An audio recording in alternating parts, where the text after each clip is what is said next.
Today, we are trying to review through questions transjugular intrahepatic portosystemic shunt or stent. Please pause the video and read the uh, questions very carefully, and we are continuing then. What is transjugular intrahepatic portosystemic shunt? True, that is B. It is in the liver.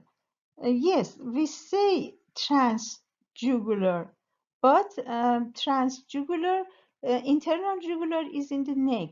So from the right of the neck, they send a catheter and through the superior vena cava, then IVC to the right hepatic vein, because right hepatic vein is a little bit larger than left or middle hepatic vein, and through that they send the stent.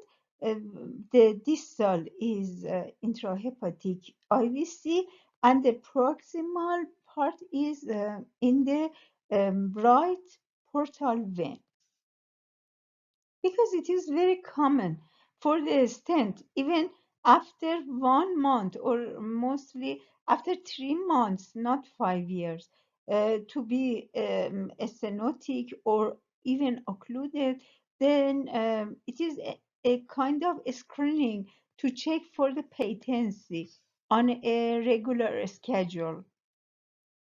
So they send a metallic expandable stents seen on the ultrasound very easily. Which one represented transjugular intrahepatic shunt dysfunction? Very important.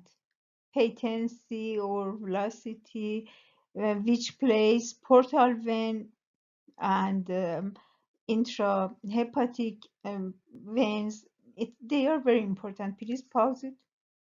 Correct.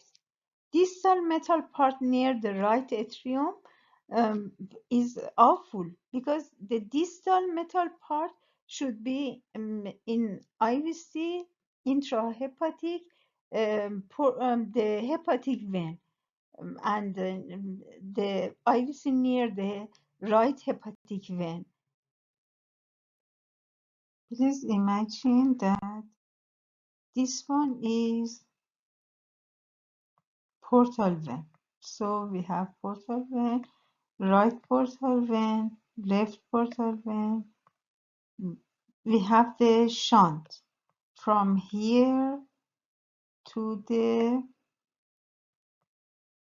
IVC, actually to the hepatic, right hepatic vein, that the end of the shunt is a little bit to the hepatic vein near the IVC here.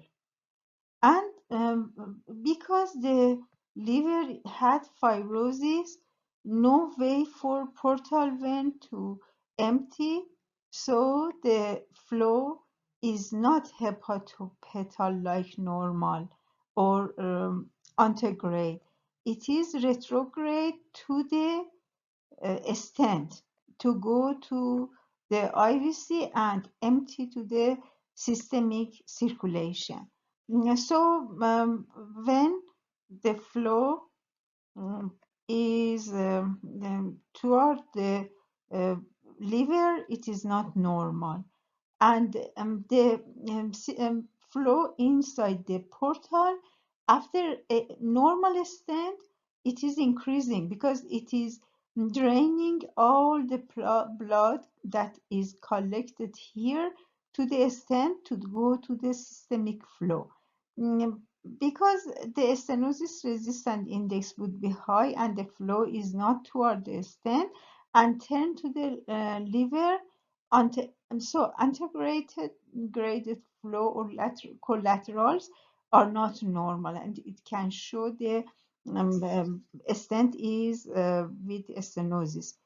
And the stagnant flow lower than 30 centimeter in the portal vein or antegrated flow they are abnormal, and normal range inside the stent is 90 to 190.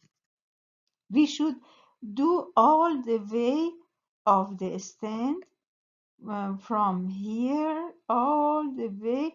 We should check proximal, um, proximal, middle, all parts of the stent to find the highest velocity. It is very important.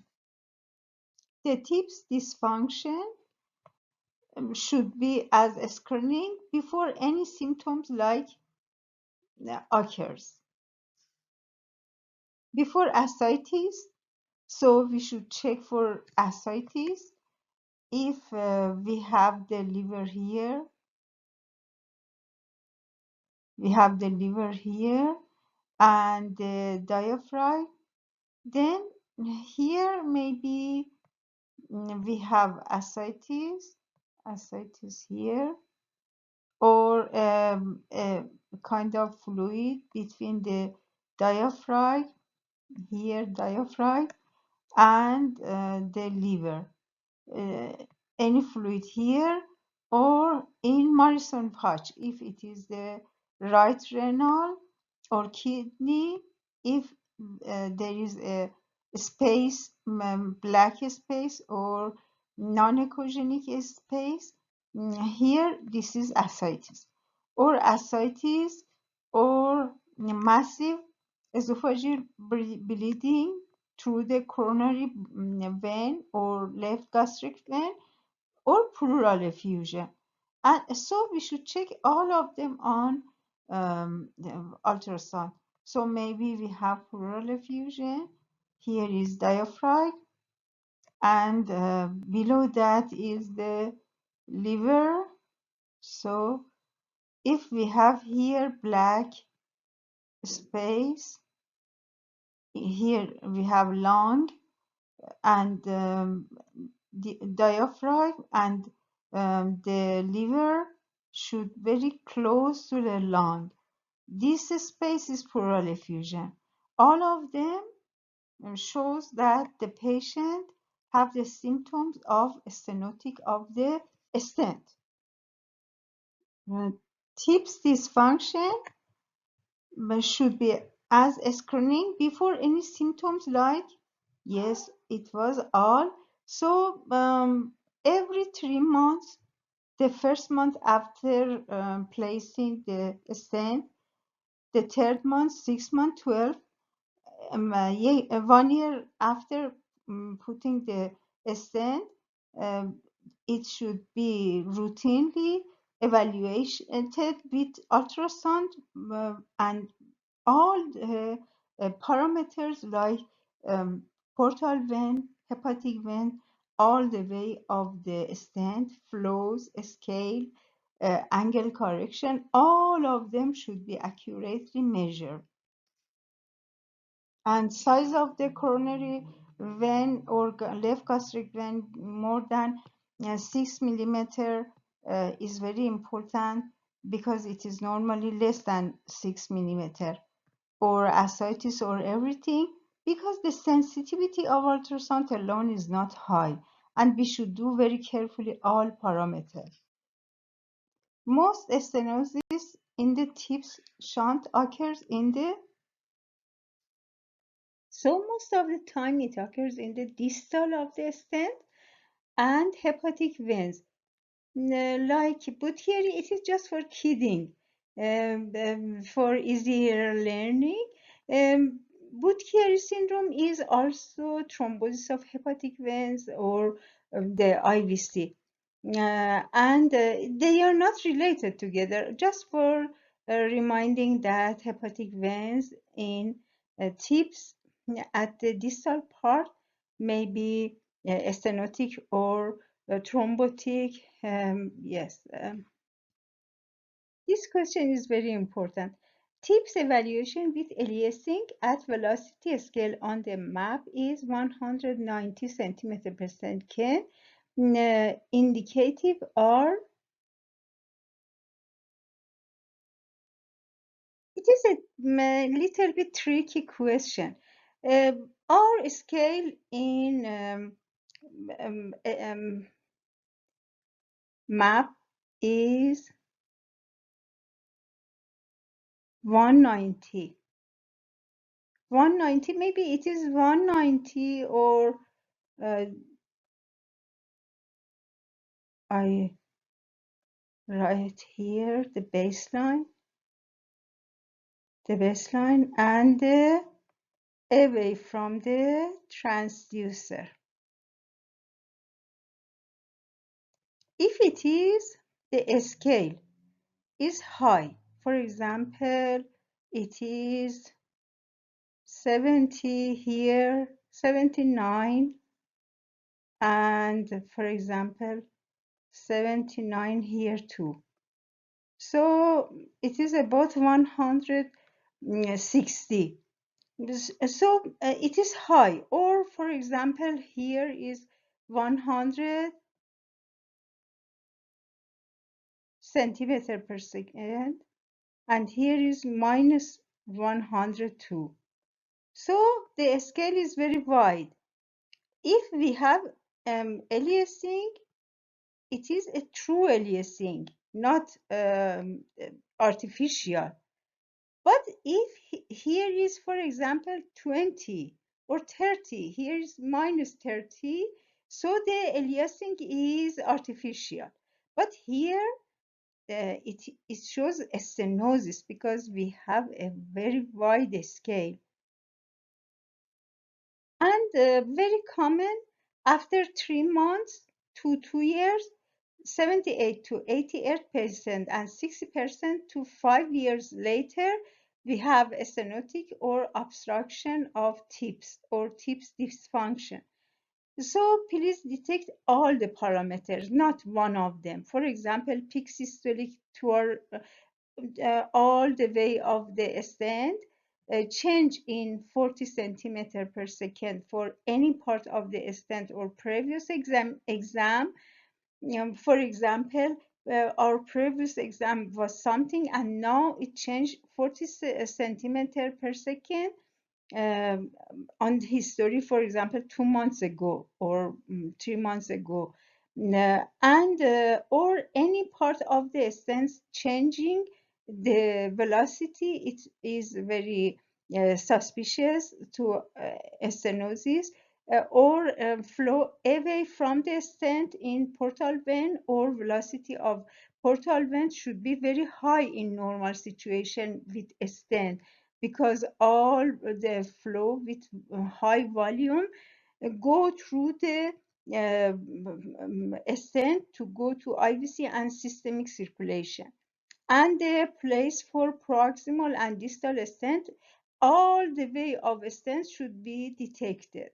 And the place of that, is it inside the liver and the granulomatous tissues added, or it is the end position is in right atrium, it is problematic.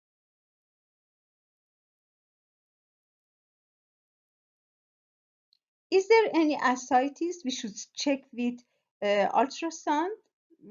Pleural effusion, dilated coronary or left gastric vein the same, more than 6 millimeter. All of them should be checked. First, portal vein and any branches. If two or more is abnormal, is dysfunctioning.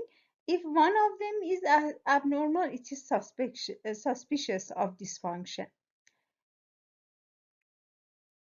So with all of them together, we increase the sensitivity of ultrasound that is not very high.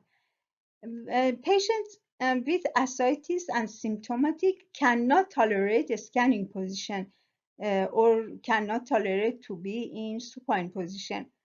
Prognosis is very better before any clinical symptoms.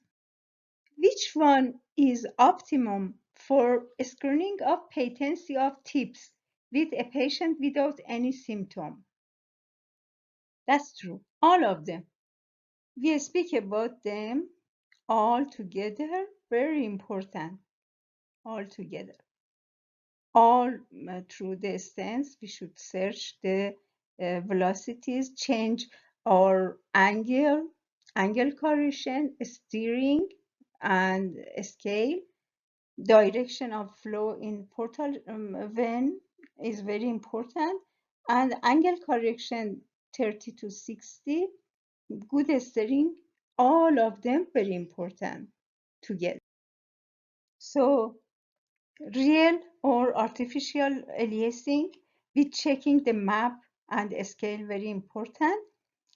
And we have 3 lines.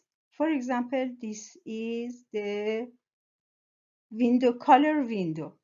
We and for pathway window, we have the insonation line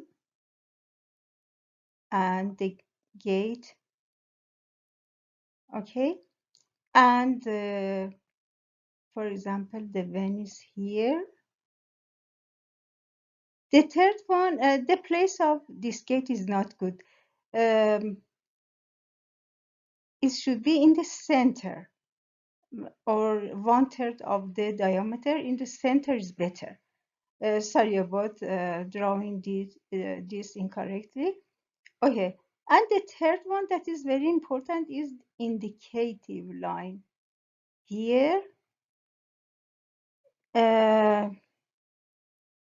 it is like if this one, for example, this is the beam line, and this one is indicative line that should be parallel to the wall vessel or flow of the blood. If it is not parallel, we should change it. So it should be like in parallel to the walls or flow of the blood. This one insonation, and the angle should be 32 to 60, and this we should correct all these 3: the flow,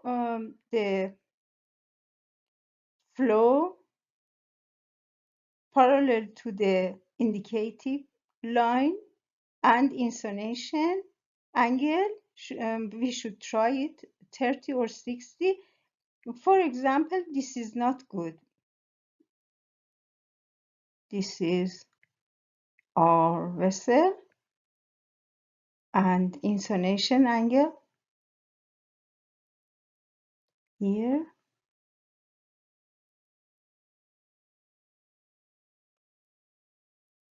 They are together, and this one is the indicative line. We should turn it to this side, like the parallel of the wall or flow. Other stent that we can use is splenorenal vein, because we have splenomegaly and splenic vein that is very tortuous in normal situation, is dilated, and with splenorenal we can help the patient. And we use color and pulse wave Doppler, all angle correction, scale correction, and indicator correction with together. In addition to that, we have contrast ultrasound techniques put together. The sensitivity of ultrasound, that is a non-invasive technique, is higher, and the patient can tolerate the invasive procedure, and it is a good situation. Hopefully, this study and questions can help you, and thank you for your patience.